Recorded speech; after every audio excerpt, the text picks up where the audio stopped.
The South Australian state election is coming up on March the 21st, and I wanted to make a little video to help you decide who to vote for. By the end of this video, I'm going to tell you who I'm going to vote for and why. But the aim of this video is to equip you with the best means to make your own decisions and to be critical of the spin. Politics affects us every single day. Whether it's the cost of living, services and resources available to us, the general state of the world and how it is run. Politics is in control of all of this. Therefore, politics is extremely important, whether we like it or not. It literally affects everything and everyone. Political apathy gets taken advantage of. It's best to be educated. Now, the point of politics is that it is for policies. Politics is for policies and for the bills that get pushed through Parliament. The first thing you should consider to help you decide on who to vote for is what issues matter to you and what policies do each party have about those issues. If you want to know what each party stands for, you should find out what their policies are. That would be the first port of call. What issues or policies matter to you? The next thing you might like to consider is, does the political party have a history of delivering on what they claim they will stand for? One of the best places to answer that question is to visit theyvoteforyou.org.au. This particular website, theyvoteforyou.org, is focused on federal politics and federal elections. While the election that is coming up in a couple of weeks for us here in South Australia is a state election, and the candidates for that election are not represented on this website, it does give you a bit of a picture of what the members of each individual of major parties tend to vote for, how they tend to act when it comes to the bills that go through Parliament, what are they most likely going to do on different topics or different issues. So here's one of the first policies that have come up. It's increasing the aged pension. As we look at the candidates here that have voted consistently for increasing the amount of the aged pension, we can see there are plenty of representatives from the Labor Party and also from the Australian Greens. So as a very basic example, if you are interested in increasing the aged pension, perhaps a good option would be either voting for the Labor Party or for the Greens, as this is an issue that they have consistently supported. If we scroll down, we can see the politicians that have consistently voted against increasing the age pension. Here we are seeing a lot of representatives from the Liberal Party and from One Nation. So if for example, increasing the age pension is something that's particularly important to you, perhaps you would avoid voting for the Liberal Party or for One Nation. So that's one way this website works. You could pick a particular policy or issue and find out how some of these politicians have voted on these issues. Another way you could make use of this website is to pick an individual representative or politician, maybe such as Anthony Albanese, our Prime Minister, and see exactly what he has voted for as different bills, different policies have come through Parliament. This website is not a be-all and end-all for how you should make your decisions on who to vote for in an election, but it is a great place to start after checking out the websites of each of the different political parties, because it does provide some hard evidence on the kinds of things that they are voting for or against when it comes to policies and bills that come through Parliament. This is a great first step in helping you decide on who you might like to vote for. theyvoteforyou.org.au. It's a great place to visit. The next thing you might like to consider when planning on who to vote for in an election is how the traditional media affects your point of view. When I say traditional media, I'm thinking of newspapers, radio, the news on the television, maybe even news websites such as news.com.au. The first thing I would consider when paying attention to these different forms of traditional media is who owns and runs that media, that particular company or whoever is delivering this information. What bias might that person or that corporation have? What would they benefit from as the owner of a media company? delivering information to the masses. Lots of traditional media forms are owned and run by extremely wealthy people, such as Rupert Murdoch, who have their own agenda and their own things that they want to see happen within politics that will benefit them, that will benefit their bottom line. The politics itself, the actual policies and bills and the way politics works, is not exciting. It's kind of boring. To hear about which bills are being put in motion and which ones aren't is not necessarily attention grabbing to most people. The goal of most traditional media is to make money. They are a business, so what they're going to do is they're going to display things that are attention grabbing. Most mainstream media, traditional media, their main goal is to increase their viewership, the people that are consuming that media. I think it's good to be skeptical and to consider what the goals of these media institutions might be. Outrage and sensationalism, that stuff sells. So the way the traditional media presents politics, it may suit a certain agenda. Political apathy does get taken advantage of. If all that is displayed on traditional media is identity politics, people slandering each other, the status quo is maintained, and things get worse. Mainstream media has been known to portray the squabbles, the slandering, and the personalities instead of the actual policies, the actual politics that is happening. So however you are consuming media about politics, just be careful. Be critical of it and think carefully about what kinds of things are shaping your opinion on politics. Another thing you might like to consider is social media. How does social media shape your opinion of a political party or a politician? Similar to mainstream traditional forms of media, things that grab your attention are what are promoted on social media. And those things might not be the most important things, but they will be things that spark outrage and are sensationalist, anything that grabs your attention.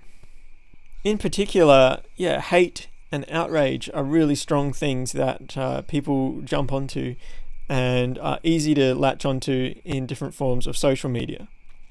If you're interested in the way these things become manipulated to spread certain ideas, I'm going to link below a video from Yanis, who is a former minister in Greek politics.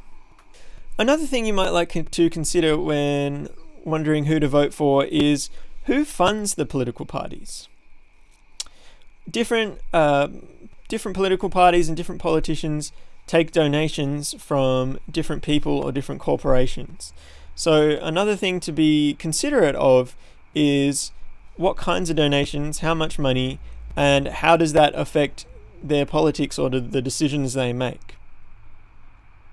Similarly, it's interesting to consider the effect of lobbyists. What effect do lobbyists have on politicians and different political parties? Lobbyists who work for different corporations to see their agenda fulfilled. How much impact do they have? In a previous video I made, I mentioned a book called Slick by Royce Kermelovs.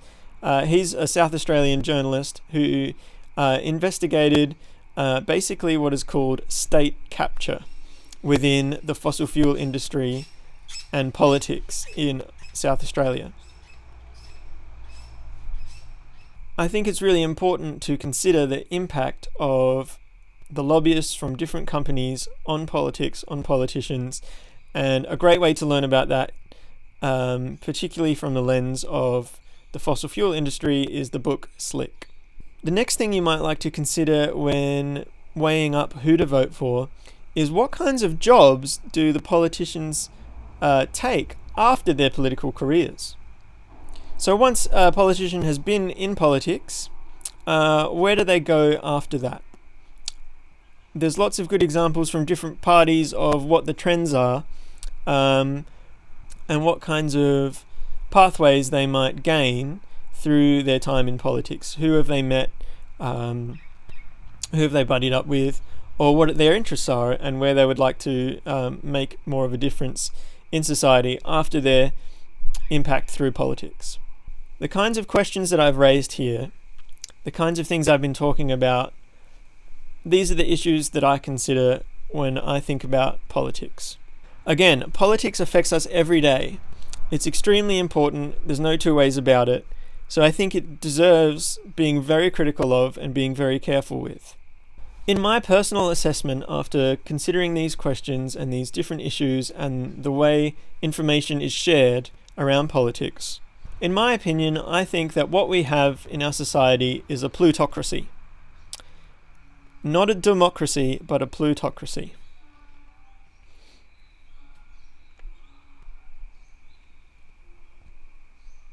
I think a lot of our politics suffers from state capture. A lot of our politics is funded by big business, not by the community. There is plenty of evidence that there is increasing hoarding of wealth, increasing wealth inequality. When I want to learn about politics, like I said earlier, I'll check out the policies of the different parties. I'll check out theyvoteforyou.org and see what the history of the different politicians' actions are.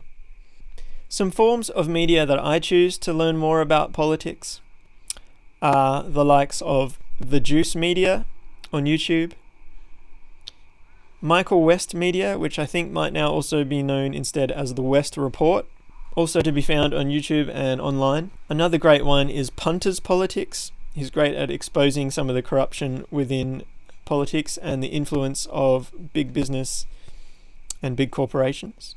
And if you've watched any of the other videos on my channel so far, you'll know that I'm interested in reading books on politics and other related issues. Like I mentioned, a good one for our politics here in South Australia is Slick by Royce Kermalov. There are lots of different ways to find information about politicians, politics, and the policies they vote for. These are just a few of my own suggestions and personal favourite ways to learn about the world around us. So, who am I going to vote for? Well, full disclosure, the way I have voted ever since I have been old enough to vote has not changed much. It's among the major parties, it has remained exactly the same each time. I've continued to make these assessments and be very careful in my thinking, but it is only reinforced mostly the ways in which I vote. Of the major parties, and I'm just going to consider 4 major parties here. We're talking like the Liberal Party, the Labor Party, and then the 2 next biggest ones are One Nation and the Greens. What would my list look like? Well, One Nation would certainly be at the bottom. Pauline Hanson and One Nation are backed by the likes of Gina Rinehart. In my assessment, they are not acting on the best interests of everyday Australians. One Nation and Gina Rinehart are a perfect example of something that we see in politics the world over, where they spark culture wars to distract us from class war. Pauline Hanson and One Nation are full of racism and sensationalist things to spark attention, spark rage, spark hate, and to divide people. One Nation is certainly going to be remaining at the bottom of my list. I will not be voting for them. After One Nation at the bottom, the next party I would personally put, and have always put towards the bottom, is the Australian Liberal Party. There are plenty of people out there that can't see the difference between the Liberal Party and the Labor Party. The world goes on and things don't seem to change much no matter who is in power. Of course, not everyone thinks this way, but it is a popular viewpoint. If you look at the history of the 2 major parties, the Liberal and Labor parties, you can see that the Labor Party, having grown out of a union movement, have traditionally been more for the workers and for the average person than the Liberal Party. Just to pick one particular random issue, if we say the housing crisis at the moment and how expensive housing is. A key part of that has been something that was put in during the John Howard era, and that is negative gearing. Negative gearing is one of the reasons why houses are now incredibly unaffordable and just used as investments and assets for the wealthy rather than being seen as a human right. So the Liberal Party are certainly towards the bottom of my list for many things like this. And now that Angus Taylor is the leader, he's even more conservative and less appealing to me personally. Of our list of 4, next in line for me is the Labour Party. If we have a look at theyvoteforyou.org and we look at the kinds of things that our Prime Minister Anthony Albanese has voted for, there are quite a lot of positives. The main problem here is that the Labour Party has simply not delivered on those kinds of promises, and that there are a lot of contradictions in what gets put forward and what gets done. To just take one random example, land clearing at the moment in Australia is worse under Labour than it was under the Liberal Party when they were in power. Or if we look at, for example, the fact that multinational gas companies receive over half of Australia's gas exports completely for free. They're not paying royalties, they're not paying tax. This kind of stuff is happening under current Labor government. So while there are some positives, that's not it for me. I'm not going to be prioritising the Australian Labor Party. Of the 4 major political parties, the one that I have always voted for as my number 1 political party has been the Greens, the Australian Greens. Over the last 4 years, our South Australian Greens representative Robert Sims has done things like protect key public assets from privatisation, strengthened renters' rights, worked to gut money out of politics, reduced reliance on single-use plastics, pushed for action on the cost of living, and fought to protect our environment. If you've seen any of my previous videos, you'll know that one of my biggest concerns in the world is climate change, the environment, biodiversity, things like that. Naturally, the Greens have the best policies and have had the best action on issues such as these, but they're not a one-issue party, and they have lots of great policies on other important issues such as cost of living, education, healthcare, housing affordability, housing, etc. I'm voting Greens. I'm voting Greens for the climate, but I'm also voting Greens for recognising the genocide in Palestine. While the other major parties are swept up in US imperialism, the Greens recognise that this genocide is a horrible travesty, and there are plenty of people that are moving their support from Labor to the Greens simply for this issue alone. The Labor Party are not recognising what a horrible, horrible travesty the genocide in Palestine is, and what ridiculous power Israel have over the world. I'm voting Greens for health, education, public transport, political integrity, fair housing policy, for cost of living relief, for candidates that represent the people and not big business or their lobbyists. I'm voting Greens for taxing billionaires and extreme wealth. It's exciting because in my local electorate of Hyson in South Australia, for this election, there is a great chance that our Greens candidate, Genevieve Dawson-Scott, could actually win the seat. The Greens did not get elected in this seat last state election, but it was only by a very small margin that they lost. And current polling is showing that Genevieve is ahead and that the Greens may well win this seat. I'm very excited about that. So there you have it. I have always voted Greens first, Labor second, Liberals third, and One Nation last of the major parties, though I do advocate for voting below the line and being very specific in your voting. Whomever you choose to vote for, whatever issues are important to you, please consider the kinds of questions that I've raised. Please consider how important politics is. Don't make your decision based on an idea that's been formed in the media and imposed on you. Don't make a decision on how different politicians are portrayed in the media, the way they slander one another. Make your decision and make it an informed one based on the policies that your political parties are putting forward, what kinds of things they're actually voting for, what they're standing up for, how the history of that party has shown that they have integrity and that they will do things about the issues that you care for and not just work for their lobbyists for big business, etc. If you've come to this point in the video, and you might have actually seen some of my other videos on this channel, which this is sort of a part of, I've got a playlist on this YouTube channel which I think everyone should watch, and I'm making these videos mostly for family and friends. I think they're really, really important. I think the other videos on this channel are super important, and they talk a lot about the kinds of things that have shaped my worldview. If you've seen any of these other videos, you might wonder how my anti-capitalist sentiments feed into this and work together with the fact that I'm going to be voting for the Greens. The Greens are the only major political party that don't take donations from big business and big corporations. The Greens are run by the people. The Greens are for the people. So what about my previous anti-capitalist sentiments on this channel? Well, the Greens have the ability to hold the other parties accountable because they already hold seats and have millions of supporters across the country.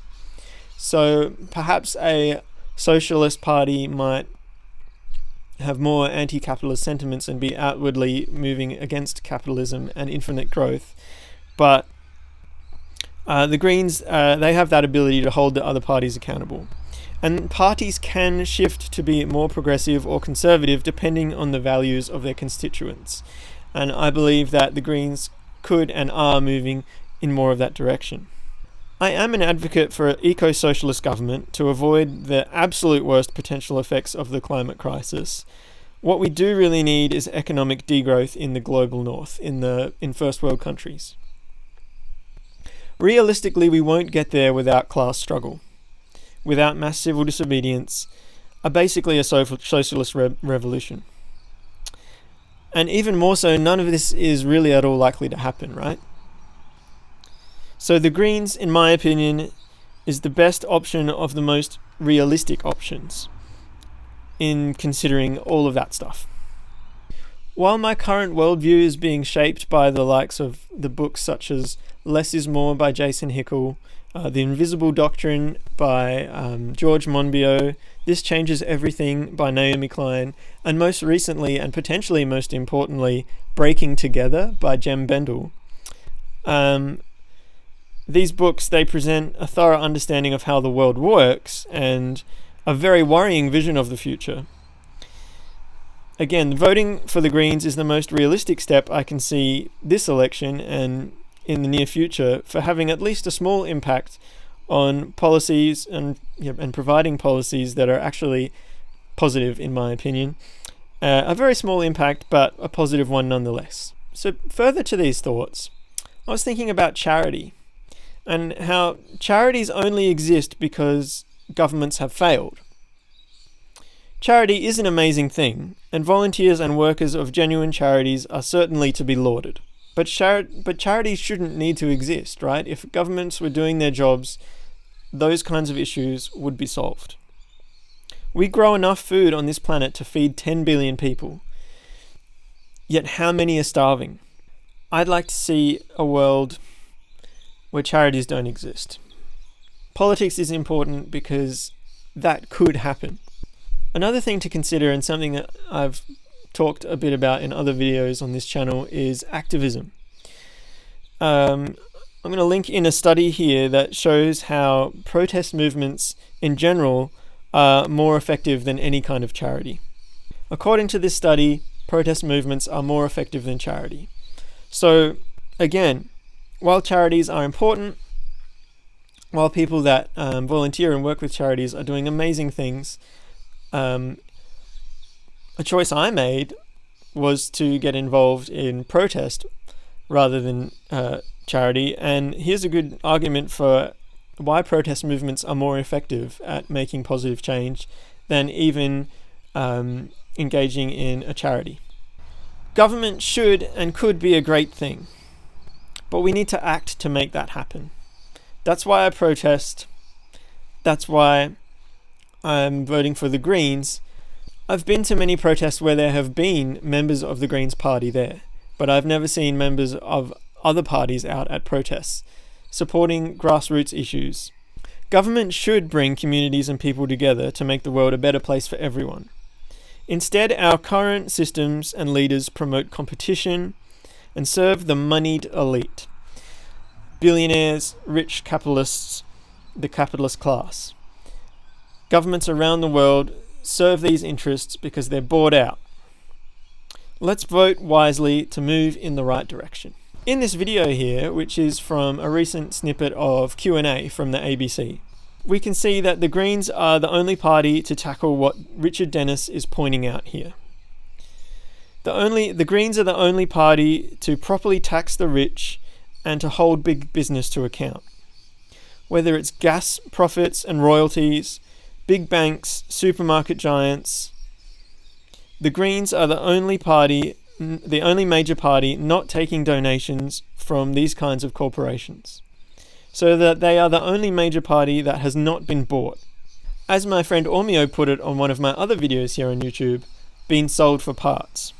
The government has been sold for parts, to work for the interests of big business, the moneyed elite, the capitalist class. I'll share a couple of links below from some recent videos from Punters Politics and from the West Report, who I mentioned earlier, where they point out the corruption in the system, and they point out the influence of gas companies, fossil fuel companies, or other large corporations that are entangled with the government and have big influence on their decision making and the policies they put through. So there you have it. I vote for the Greens. I engage in a lot of protest, or have done in the recent 5 or 6 years. And if you want to learn more about activism, politics, the system of a whole, my views on the situation, please check out the other videos that I've put on YouTube. I've got a whole playlist here. I'll link it at the end of the video. I think these things are extremely, extremely important. I'd really appreciate you taking the time to watch this stuff, check it out. These videos are here on a very public platform, but my intention is really for them to exist for me to share my ideas with my family and close friends. I don't really talk about any of this stuff in person because I like to take time to think about it, to articulate it, and these things are hard to talk about. They're hard to talk about in person, especially in busy lives where you see your family and your close friends not as much as you might like to, and they can be scary. They're certainly scary for me to discuss these ideas because, like most people, I imagine, I'm conflict averse, right? I don't want to spark controversy, but I do think about this stuff a lot. I would like you to, take on board some of the things I've said, and at least take an interest in why I'm taking this so seriously and making these videos, spending time protesting or engaging in politics. You can hear here on my YouTube channel all the reasons why I do that, the thinking behind it. And if you want to talk about this stuff more in person, please do. I think this stuff is super important, and I spend a fair bit of time thinking about it instead of doing the things that I'd rather do, like, making music or doing gardening or spending time with my family or playing video games.